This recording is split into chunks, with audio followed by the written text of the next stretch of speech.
دل سے جو بات نکلتی ہے اثر رکھتی ہے، پر نہیں طاقت پرواز مگر رکھتی ہے۔ قدسی الاصل ہے رفعت پہ نظر رکھتی ہے، خاک سے اٹھتی ہے گردوں پہ گزر رکھتی ہے۔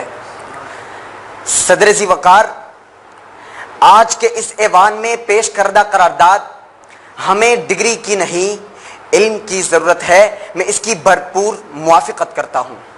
جناب والا، علم ہر انسان چاہے وہ امیر ہو یا غریب، مرد ہو یا عورت کی بنیادی ضرورت میں سے ایک ہے۔ یہ انسان کا حق ہے جو کوئی اس سے نہیں چھین سکتا۔ اگر دیکھا جائے تو انسان اور حیوان میں فرق علم ہی کی بدولت ہے۔ علم کسی بھی قوم یا معاشرے کے لیے ترقی کا ضامن ہے، اور یہی علم قوموں کی ترقی اور زوال کی وجہ بنتی ہے۔ علم حاصل کرنے کا مطلب صرف اسکول، کالج اور یونیورسٹی سے کوئی ڈگری لینا نہیں، بلکہ تمیز اور تہذیب سیکھنا شامل ہے، تاکہ انسان اپنے روایات اور اقدار کا خیال رکھ سکے۔ جناب والا، علم وہ زیور ہے جو انسان کا کردار سنوارتا ہے۔ دنیا میں اگر ہر چیز دیکھی جائے تو وہ بانٹنے سے گھٹتی ہے، مگر علم ایک ایسی دولت ہے جو بانٹنے سے گھٹتی نہیں بلکہ بڑھ جاتی ہے، اور انسان کو اشرف المخلوقات کا درجہ علم کی وجہ سے دیا گیا ہے۔ جناب والا، علم حاصل کرنا ہر مذہب میں جائز ہے۔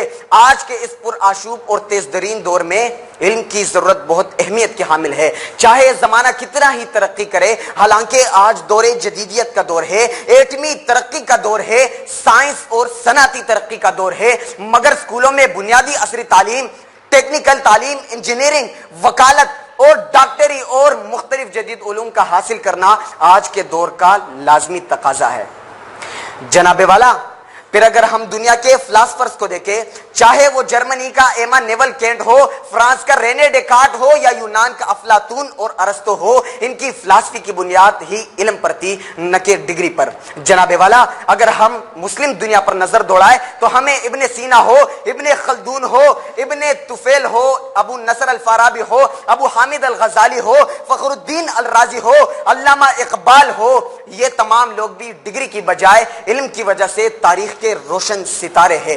تو جناب صدر، ہمیں کہنا پڑتا ہے کہ ہمیں ڈگری کی نہیں علم کی ضرورت ہے۔ چلو آگے بڑھو آگے کہ تم سے اجالا ہے، چلو آگے بڑھو آگے کہ تم سے اجالا ہے، فقط تم سے علوم زندگی کا بول بالا ہے، فقط تم سے علوم زندگی کا بول بالا ہے۔ والسلام۔